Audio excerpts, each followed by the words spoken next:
It is 10:10. It's International Childhood Cancer Day today. A child with cancer is, of course, a deeply heart-wrenching thing. It's that, watching the struggle with pain, the pain of disease, the pain of treatment, wondering whether all the hope of a young life can be saved. Well, each week in Australia, 3 children still die from childhood cancer, but the stats are much better than they have been in the past. 50 years ago, survival rates were 2%. Today, they're 80%. So it's to do with all of that International Childhood Cancer Day exists, the 15th of February. And here in the studio with me is Professor Peter Gunning, who's a leading researcher in this area. Thanks for coming in, Peter. You're welcome. Peter is the head of the Oncology Research Centre at the School of Medical Sciences at the Uni of New South Wales. Also with us in the studio is Lawrence Hibbert, who is the father of Rhys, who a few years ago had a really tough struggle with cancer, and it's great to have Lawrence in the studio after being stuck in that horrible traffic too. If you can move into that microphone. Good morning. Thanks so much for going through that nightmare with us. I'll need you to be quite close to that mic if you wouldn't mind. Look, if I can start with you, Lawrence, it was 3 years ago, wasn't it, that Rhys was going through his chemo? It was 3 years ago that Rhys, at this stage, was nearing the end of his chemotherapy treatment. At 18 months, he was quite ill, and we couldn't understand what it was, and eventually Hornsby Hospital spent a lot of time diagnosing him, and he was admitted immediately to Westmead Hospital, and then had 6 months of intensive treatment. And what was the form of cancer? He had leukaemia, in the acute myeloid leukemia form. Right. The rigours of that, as you stood by him, must have just been extraordinary, just so wearing for all of you, for him obviously, but for you and the family. Yes, sorry, I'm a bit breathless. That's fine, you're embracing you. Traffic. It affects everyone in different ways, but not only is it emotional, it also becomes very practical. You have to reorganise your life completely around the child and its needs. But then you have to look at your siblings, your partner, and everybody else who's affected. So on one level, you're emotionally affected, but you've also got to be very strong and very pragmatic. It's just at 3 o'clock in the morning, it can be very upsetting. Oh, I can't even begin to imagine. You have other children, don't you? Correct. So you were juggling how to care for them. After about a week, it became obvious how much effect it was having on my daughter Tiffany, so we then had to rearrange our schedule so that she could attend her school properly and deal with it. And did you have to be by Rhys's side the whole time? Yeah, a parent has to be with the child 24 hours a day. Right. So we live 40 minutes from the hospital, so we could reorganise this. But for many parents who live all over New South Wales, this adds yet another difficulty to them. And through all of that, how did others support you, family, friends? The parents or school friends rallied around, they organised meals, someone had paid for our gardening. We were very fortunate in being able to draw on friendships to help us through this period. And Rhys is well now? Rhys is in remission. Yeah. It's something you think about every day. We'll be in clinic tomorrow for a blood test. Right. Now he's nearly 5, he knows what the blood test is, and so it's actually more traumatic now than when he was 18 months old. Oh, really? More traumatic? For him. Yeah. Because at 18 months, he had a central line fitted. Yeah, okay. During the process, he perhaps only had 2 or 3 injections because everything was administered via a line put in his chest. Okay. So now that he doesn't have that, he has a lot more pinpricks and tests. Is he sanguine about it? How does he knows the route in the car. In fact, once I've taken a certain turn, he just goes, I'm going to see Dr. Mary. Right. And the tears start. But, he's a brave little soldier, and he just gets on with it. Peter, saving the life of a child like Rhys is an extraordinary thing to be able to do, because 50 years ago his chances would have been much less, wouldn't they? So leukemia is actually one of the great success stories of the so-called war on cancer, because for children it's now a situation where 90% of children with leukemia will have 5-year event-free survival. That is, after 5 years they will be free of the disease and likely that it will not reoccur. What, in terms of research, has been the real breakthrough moment in recent years, or moments? Well, I think that most recently there has been a push to identify new genes that are responsible for childhood cancer. As recently as last Sunday, there was recognition of a new gene that's involved in astrocytoma. And interestingly enough, it's a gene that had been previously identified to be involved in melanoma. And there are, in fact, drugs that have been developed to target that gene. So I suspect that having discovered that gene as a cause of astrocytoma, it probably will now lead into some treatment strategies using drugs that target that particular gene. Right. So that refinement, that targeting of very specific things is where the research is largely at, isn't it? Yeah, I mean, look, I think the future, research has got us to where we are right now. There have been huge risks in the kinds of research that were required, because if you think about it, chemotherapy is pouring very toxic poisons into the body of a child and pouring enough in to kill the cancer, but not too much in where you threaten the life of the child. That is not, in some respects, it's not that sophisticated. The move heading into the future is to try and get similar levels of efficacy with less impact on the body of the child. So huge amount of effort, international effort, going into developing new kinds of therapeutics.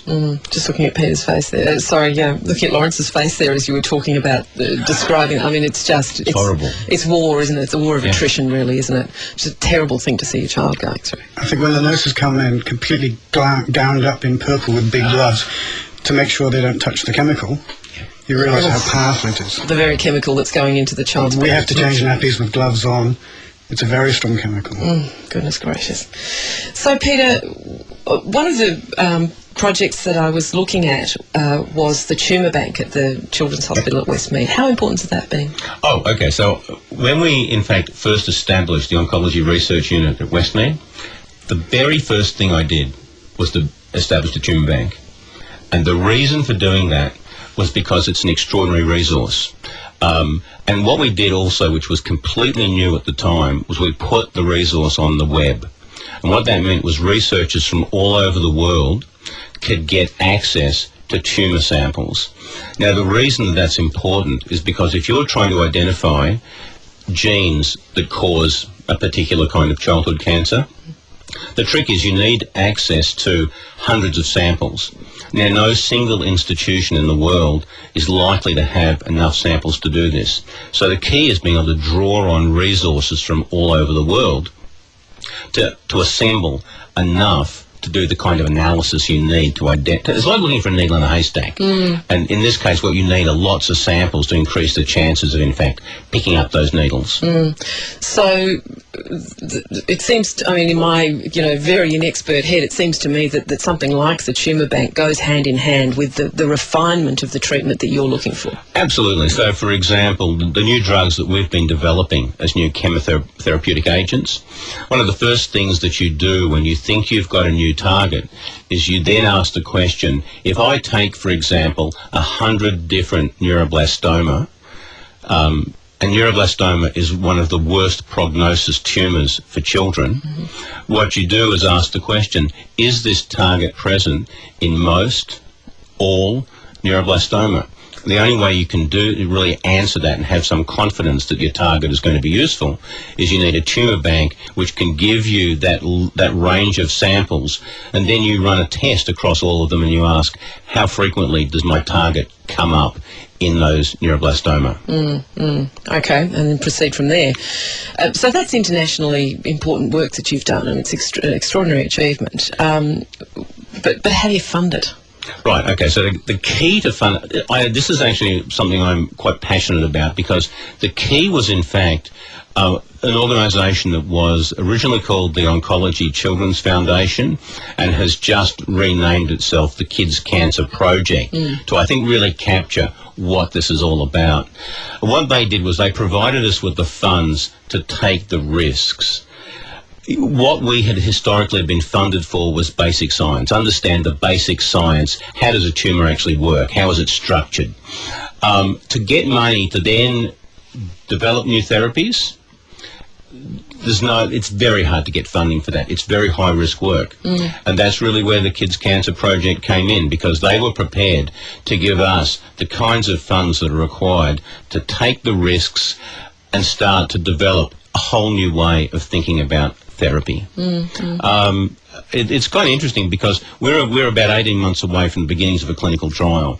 And what I find amazing is, had it not been for that kind of support, we could never have contemplated moving something into the clinic. It's just that difficult to find those kinds of funds. Right. So it's basically community-based funding that's...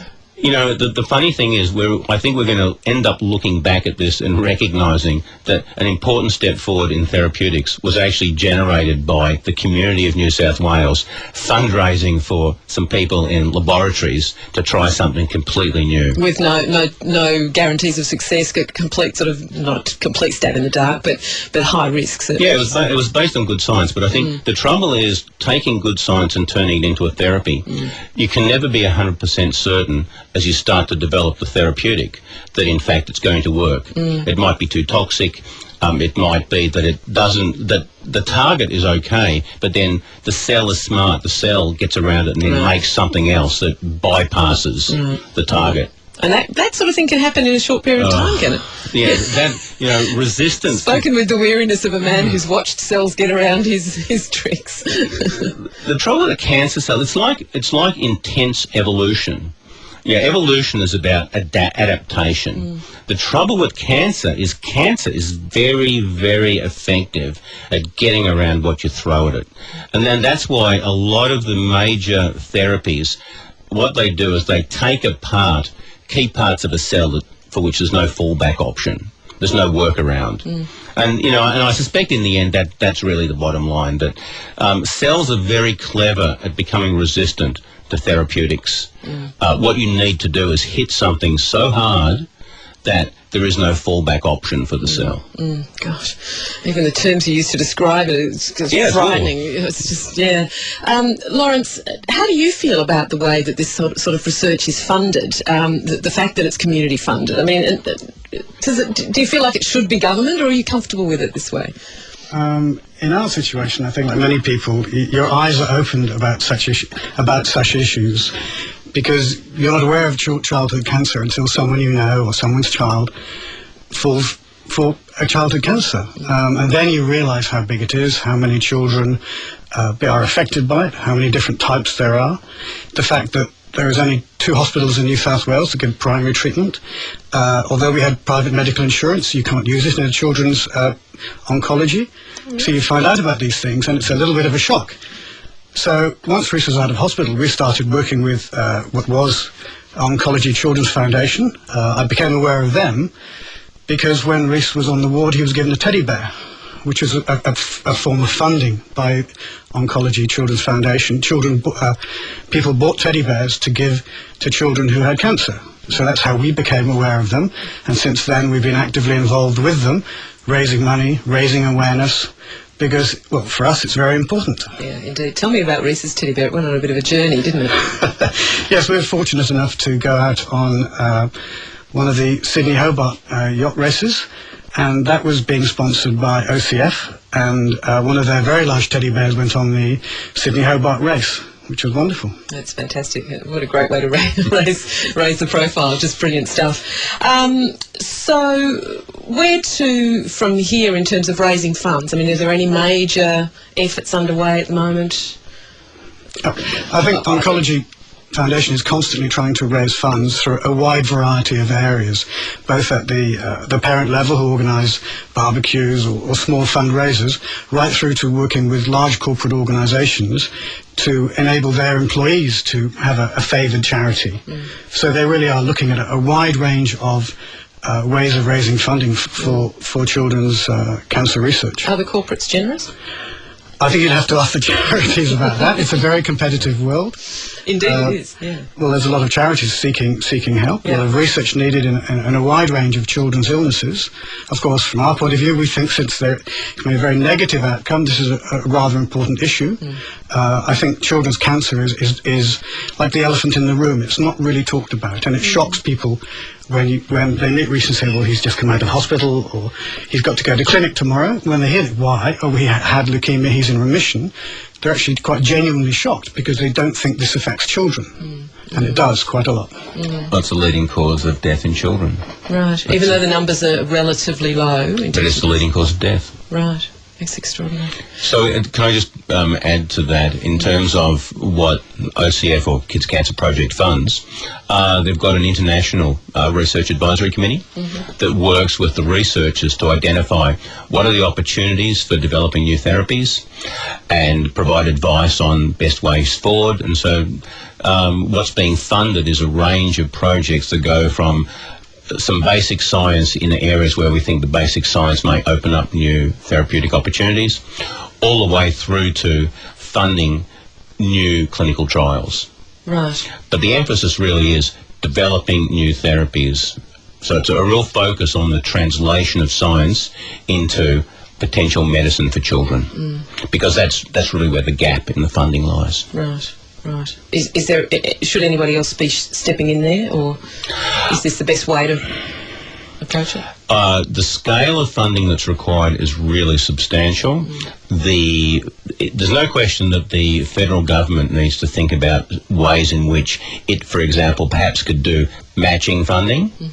But I think community involvement is actually a very positive thing. I think the kinds of funds that are required to create new medicine, I personally like the idea of the community engaged in that process and genuinely helping the process. But there's clearly a need for additional government support. Okay. Gentlemen, thank you both for coming in. Much appreciated, and good luck to Rhys. Thank you very much. And good luck in the traffic today. That could be your next challenge. We've been speaking to Professor Peter Gunning, who's the leading researcher, in childhood cancer and the head of the Oncology Research Unit at the School of Medical Science at the Uni of New South Wales, and Lawrence Hibbert, whose son Rhys is in remission from his cancer.